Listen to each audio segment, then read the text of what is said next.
Halo pemirsa, apa kabar? Simpo Dunia kembali hadir dengan sejumlah informasi peristiwa menarik dan unik dari berbagai penjuru dunia. Bersama saya Luis Ayu, simak informasinya untuk Anda.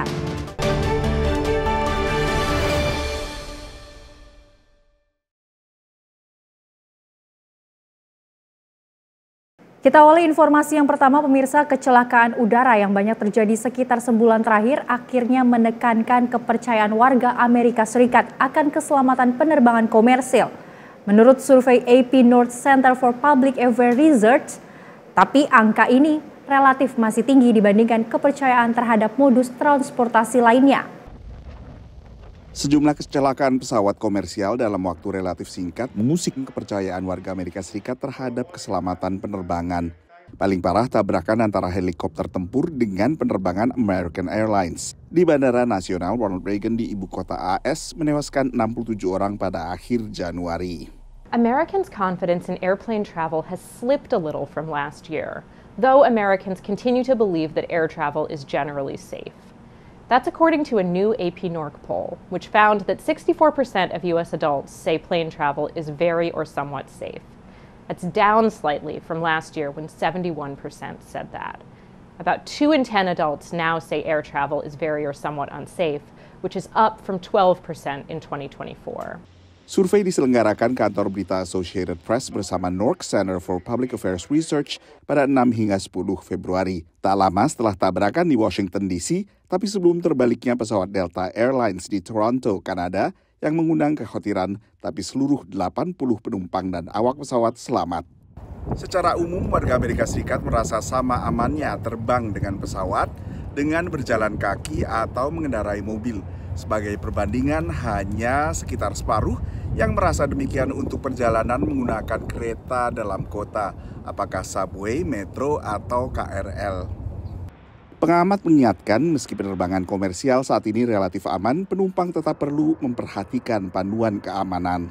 It's perfectly natural that we zone out when the safety demonstration is being given to us at the start of a flight. But if we did put our newspaper or whatever else down and took our headphones off and reminded ourselves, maybe for the 100th, 500th time, however often we fly. Selain itu, kenakan pakaian sesuai cuaca dan suhu udara di luar, lalu selalu kenakan sepatu nyaman. Unfortunately, we can't eliminate all risks in aviation, but what we do is we plan and we train for that. So pilots will go through special training for emergency response procedures. They have special checklists that they execute and train over and over again. Honoring what the safety briefing is when you enter the aircraft is the most vital part of any emergency response. That means that we're listening, and when it's your time to exit the aircraft, you're not grabbing your personal belongings or anything of that nature, because that slows down the process.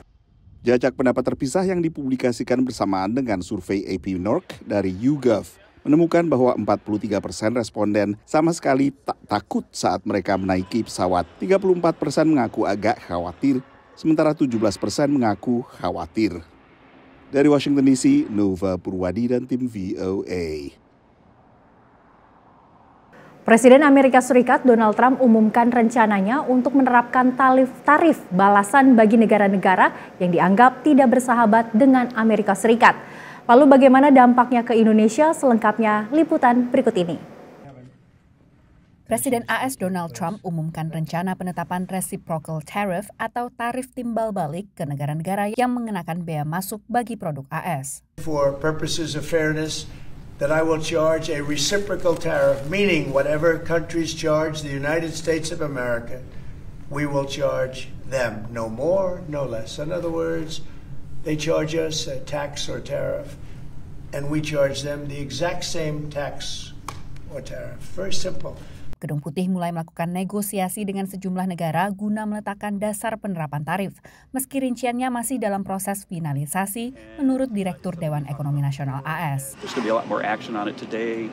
We even started to have negotiations with other countries early this morning. I was doing that. Saat ini AS menerapkan rata-rata 2% tarif pada impor barang industri non-pertanian menurut perwakilan dagang AS.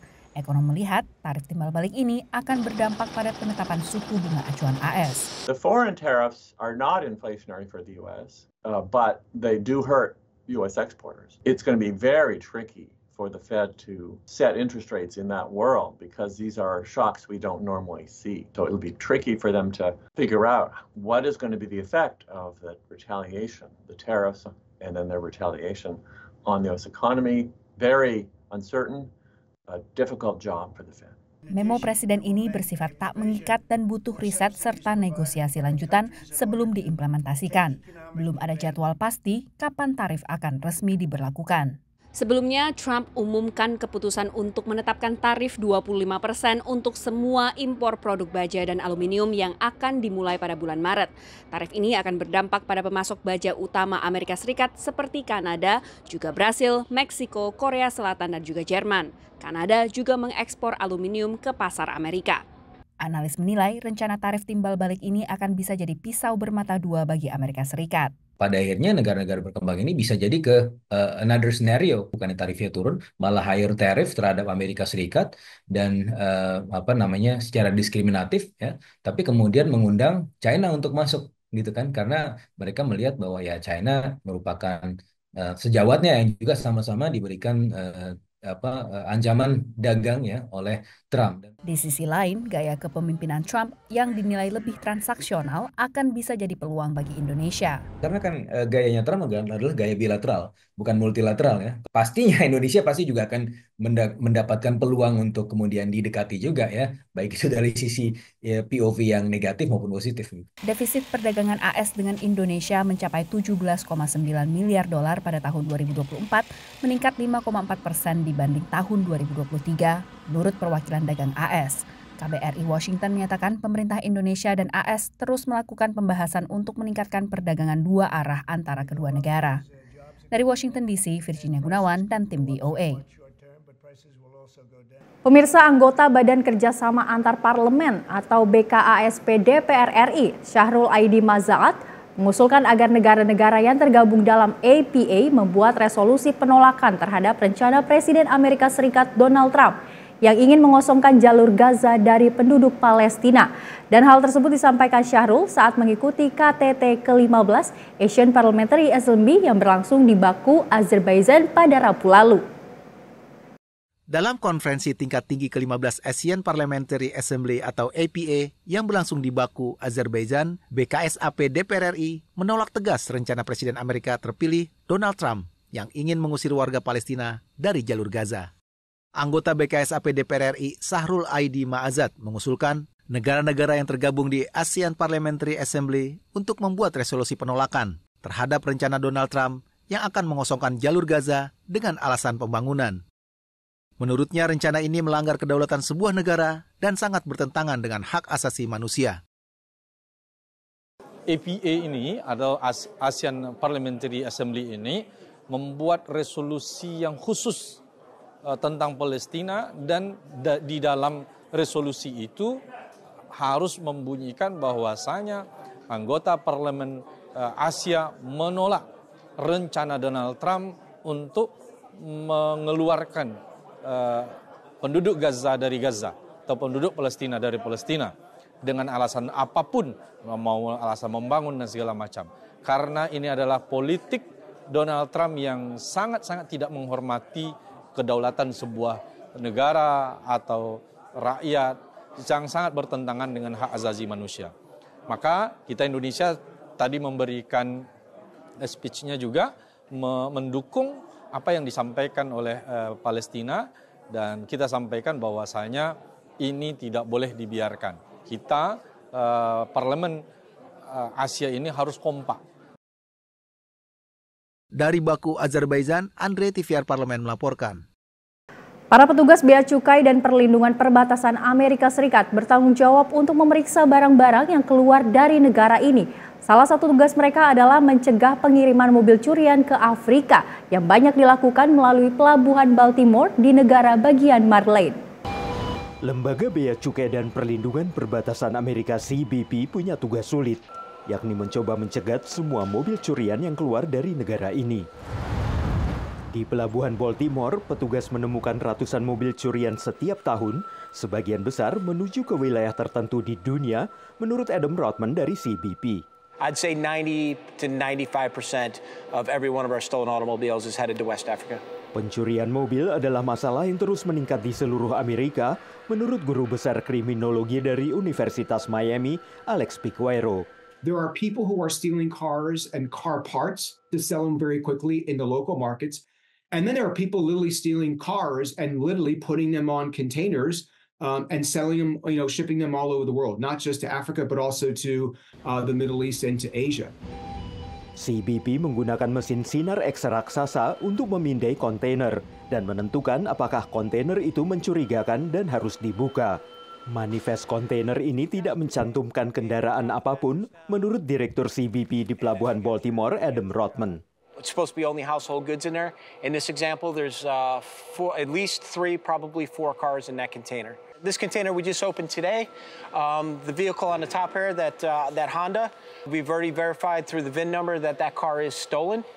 There is 2 more in the back. Menurut penegak hukum, para penjahat sering menyewa mobil untuk jangka 30 hari, lalu membawanya langsung ke dalam kontainer dan menempelkan VIN, yakni nomor identifikasi kendaraan yang palsu di atas yang asli. Mobil ini tidak akan dilaporkan sebagai mobil curian selama 1 bulan.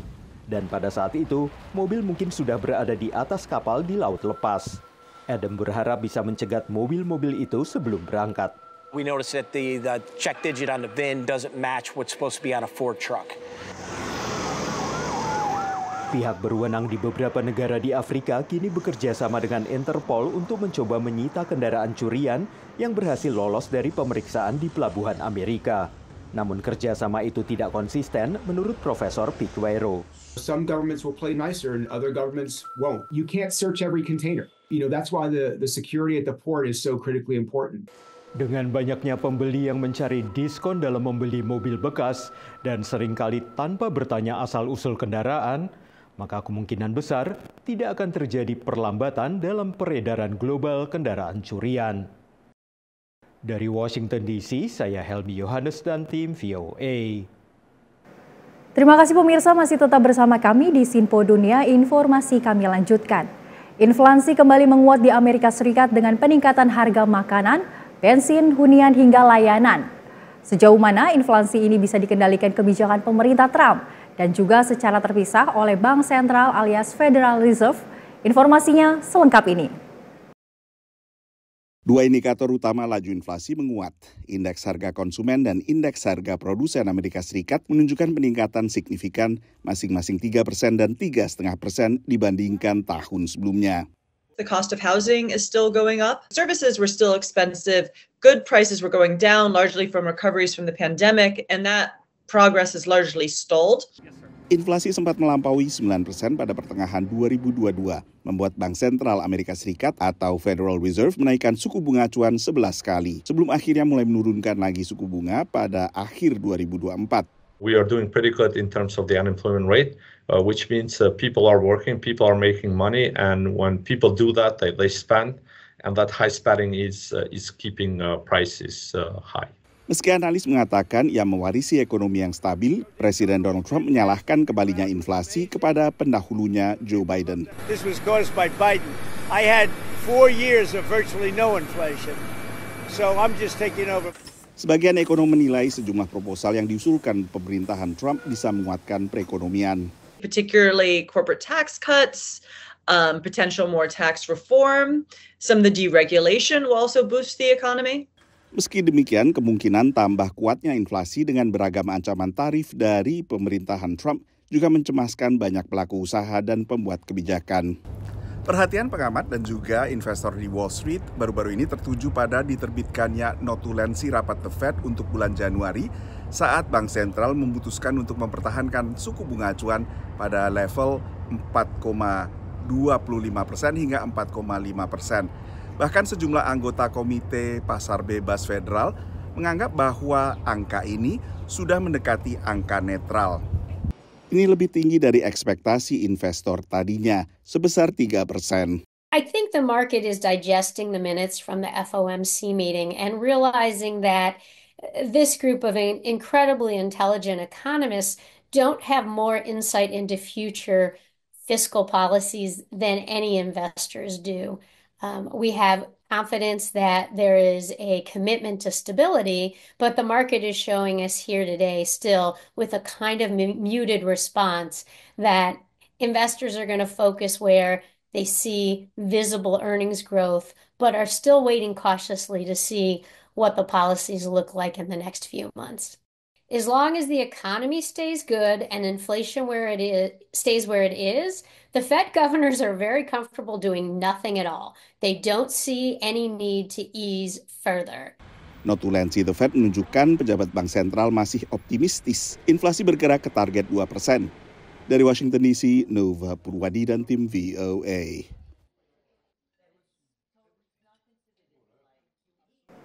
Pemirsa, bertujuan memperkenalkan Indonesia, warga Amerika Serikat yang datang ke sebuah mall besar di Arlington, Virginia, diajak mengikuti menyelami langsung kebudayaan Jawa Barat. Tak hanya menikmati berbagai tarian, bahkan ikut menari bersama, serta tentunya menikmati kuliner khas Jawa Barat seperti sate Marangi.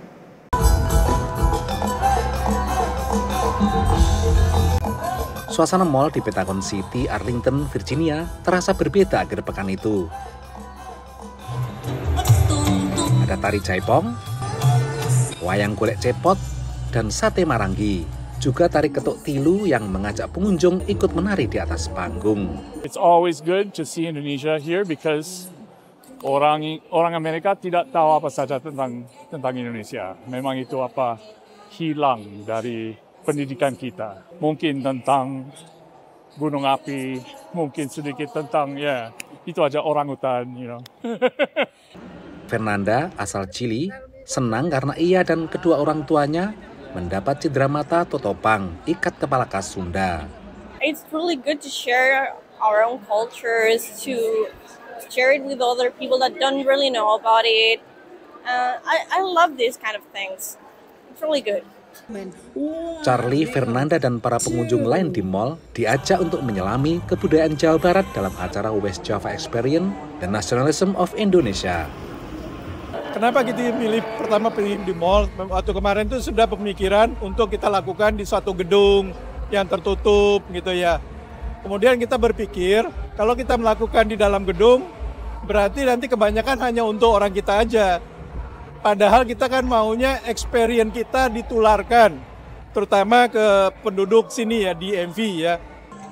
Acara ini merupakan bagian dari misi Badan Kesatuan Bangsa dan Politik Provinsi Jawa Barat untuk memperkenalkan budaya Jawa Barat, meningkatkan ekspor ke Amerika, dan investasi ke provinsi ini. Kita memperkenalkan Jawa Barat ya dengan hasil-hasil lokalnya bisa mengisi pasar di luar, terutama di Washington ini. Investasi ya, kita juga di sana mungkin bisa menyiapkan lahannya atau semacam pinjam pakai ya. Nah, yang penting mereka berinvestasi dan ini akan menciptakan lapangan pekerjaan baru. Promosi Jawa Barat di Amerika seperti ini, menurut Kedutaan Besar Indonesia di Washington, perlu diteruskan supaya warga Amerika tidak hanya mengenal Indonesia dari Bali. Kita juga selama ini mempromosikan Indonesia beyond Bali. Kita bilang Indonesia itu 17.000 pulau dan juga banyak provinsi yang tidak kalah indahnya dari Bali. Contohnya Jawa Barat. Lengkap di Jawa Barat. Ada gunung, ada lembah, ada sungai, ada pantai. Bagi generasi muda diaspora Indonesia yang tinggal di Washington DC dan sekitarnya, West Java Experience bisa menjadi cara untuk mengekspresikan ikatan budaya dengan tanah air. And I like the energy that you have to put out in comparison to like Javanese dance, very slow. So trying out this region of Indonesian art is very exciting and I like to put my energy into it. Dari Pentagon City, Virginia, Supriyono, Nia, dan Bani Rahayu, VOA. Pemirsa, Chicago Auto Show 2025 berlangsung di pertengahan Februari dan menawarkan versi listrik dari mobil berperforma kuat yang dibuat sangat mirip dengan mobil tenaga bensin, di mana kendaraan listrik menjadi pusat perhatian tahun ini di tengah kekhawatiran akan berakhirnya insentif pajak dari pemerintah federal Amerika Serikat. Ini terdengar seperti mesin mobil dan mungkin terasa seperti mesin mobil biasa. Tapi penggerak mobil Dodge Charger terbaru ini sama sekali bukan mesin bensin biasa. Ini kendaraan listrik penuh atau EV. Dan meski suara dan bau karet bannya nyata, tapi ciri khas suara knalpotnya adalah buatan. I think you will forget that it's an EV. Ryan Negodi adalah wakil presiden desain interior di Stellantis, perusahaan pemilik merek Dodge. Dodge Charger sudah lama menjadi ikon mobil Amerika bertenaga bensin. Menurutnya, mengubahnya menjadi mobil listrik dengan beberapa model harganya $60.000 lebih adalah lompatan kepercayaan bagi Dodge. We know that that's where, the country's heading, and it takes time. Adanya insentif pajak hingga $7.500 yang menjadi bagian Undang-Undang Pengurangan Inflasi pemerintahan Biden tahun 2022 membantu membuat mobil listrik mahal yang diproduksi di Amerika menjadi lebih terjangkau. Presiden Trump telah mengisyaratkan rencana mengakhiri insentif ini, tapi menurut Ryan, insentif bukanlah faktor utama pengembangan Charger versi listrik. You're getting a different customer coming to this vehicle, right? That's not their first and foremost thought. Namun insentif telah membantu mendorong lonjakan pembelian EV di Amerika tahun lalu. Cox Automotive melaporkan ada sekitar 1,3 juta kendaraan baru yang terjual, meningkat 7,3% dibanding tahun 2023. Toyota has 19 electrified vehicles, so that includes hybrids, plug-in hybrids, fuel cell EV, and electric vehicles. Matt Troyer adalah spesialis produk di perusahaan mobil Jepang Toyota. Almost 30% of what we sell is now some kind of electrified vehicle. Tapi tidak satu pun produk Toyota yang memenuhi syarat untuk mendapat insentif pajak kendaraan listrik federal. Saat ini satu-satunya kendaraan listrik penuh Toyota di Amerika Utara, BZ4X, juga tidak memenuhi syarat karena diproduksi di luar Amerika. Desember lalu Toyota mengumumkan akan memangkas harga BZ4X hingga $6.000. We're seeing that electric vehicles are getting cheaper. Mega Lakchora adalah pejabat kendaraan listrik negara bagian Illinois yang melanjutkan pemberian insentif negara bagian sebesar $4.000 untuk pembelian kendaraan listrik. Ia bergabung dengan Melissa Washington, wakil presiden senior pemasok energi Comet dalam jumpa pers. We have $100 million in rebates that are being made available in 2025 for customers to adopt EVs. And that's going to be for all customers, our residential customers, our commercial customers, and public sector customers. Meski ketidakpastian menyelimuti masa depan insentif dari pemerintah federal Amerika untuk pembelian kendaraan listrik, namun menurut Matt, para pelanggannya mengatakan mereka lebih fokus pada manfaat lain dari kepemilikan kendaraan listrik, seperti biaya pemakaian dan pemeliharaan yang lebih murah, serta mereka juga senang bisa ikut memberikan kontribusi yang baik bagi lingkungan. Dari Washington DC, saya Helmi Yohanes dan tim VOA. Pemirsa, informasi tadi sekaligus menutup jumpa kita pada edisi kali ini. Tetap saksikan Simpo Dunia hanya di Simpo TV. Saya Luis Ayu, mewakili kerabat kerja yang bertugas pamit. Terima kasih dan sampai jumpa.